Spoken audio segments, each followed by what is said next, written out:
जेव्हा संपूर्ण दुसरी तिसरी फेरी आता प्रचाराची सुरू आहे आणि ही फेरी सुरू असताना एक गोष्ट प्रकर्षाने जाणवतीये, महाराष्ट्रातल्या देशातल्या जनतेचं ठरलंय,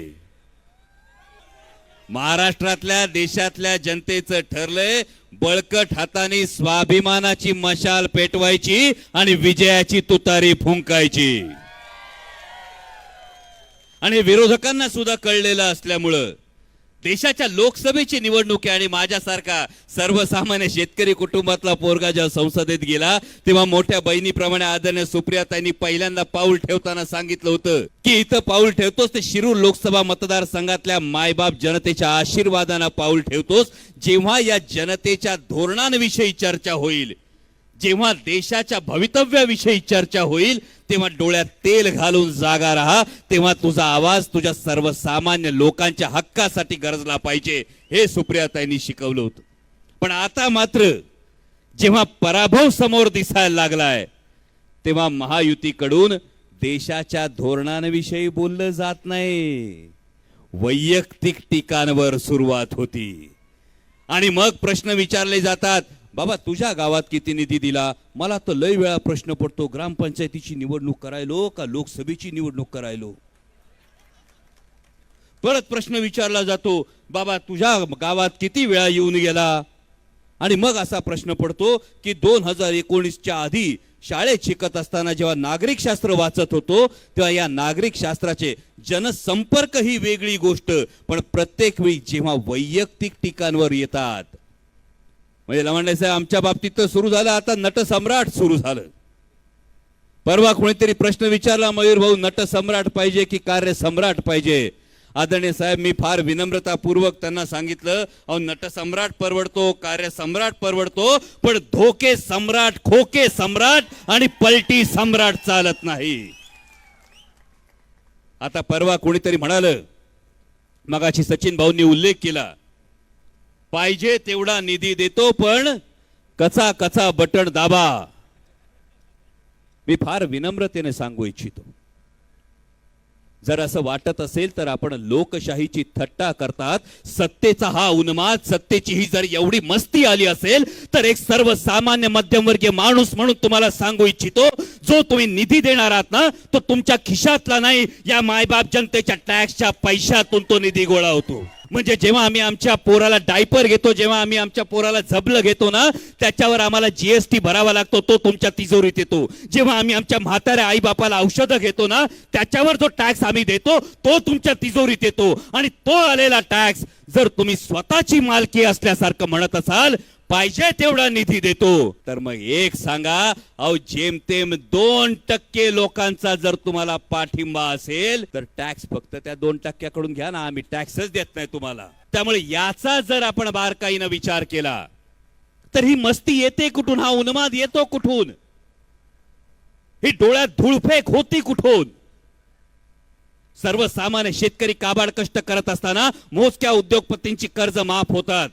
आणि मग एका पत्रकाराने त्या दिवशी प्रश्न विचारला की कर्जमाफी होते कुठून? तेव्हा ताई आपण ऐकलं होतं जनधन झिरो बॅलन्स अकाउंट, आणि जाहिराती आल्या होत्या समोर,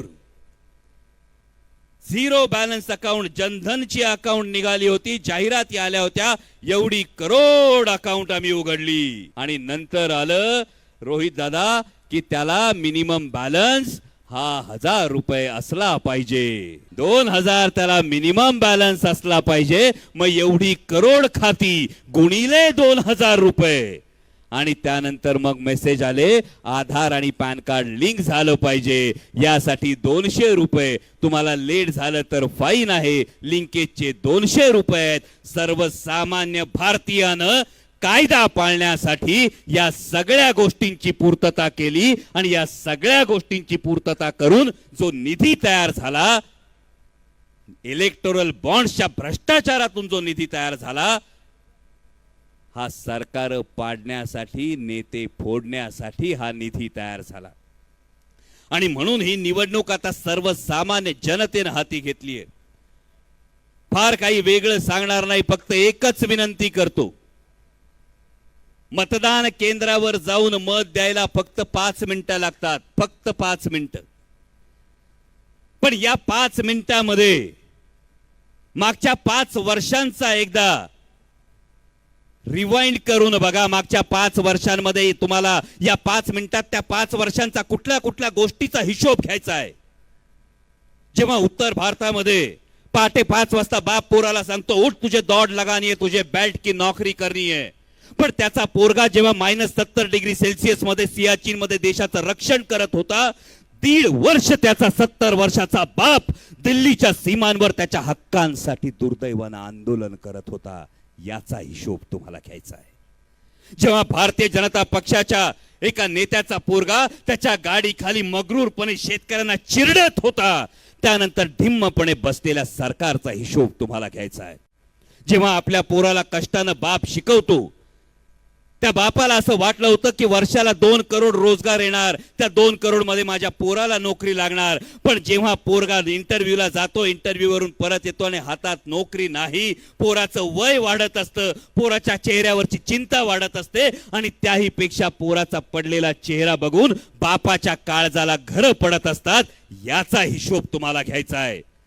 आणि त्याही पेक्षा सगळ्यात मोठा हिशोब तुम्हाला घ्यायचा आहे की जो आपला शेतकरी, जो आपला बाप काळ्या आईत राबत असतो, त्याच्या भेगाळलेल्या पायांकडे बघा. त्याच्या शर्टाखाली भोकं पडलेलं बनियान असतं. जाताना पोराला सांगून जातो की येताना तुला खाऊ आणन, जाताना पोराला सांगून जातो नवीन युनिफॉर्म आणन, पोरीला सांगून जातो तुझ्या लग्नासाठी नवीन दागिने करेल.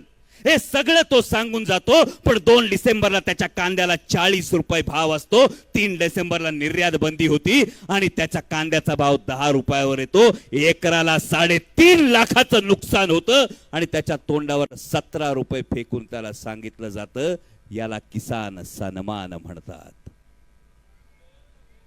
नुसतं शेम शेम म्हणून चालणार नाही, नुसता छत्रपती शिवाजी महाराजांचा जय जयकार करून चालणार नाही.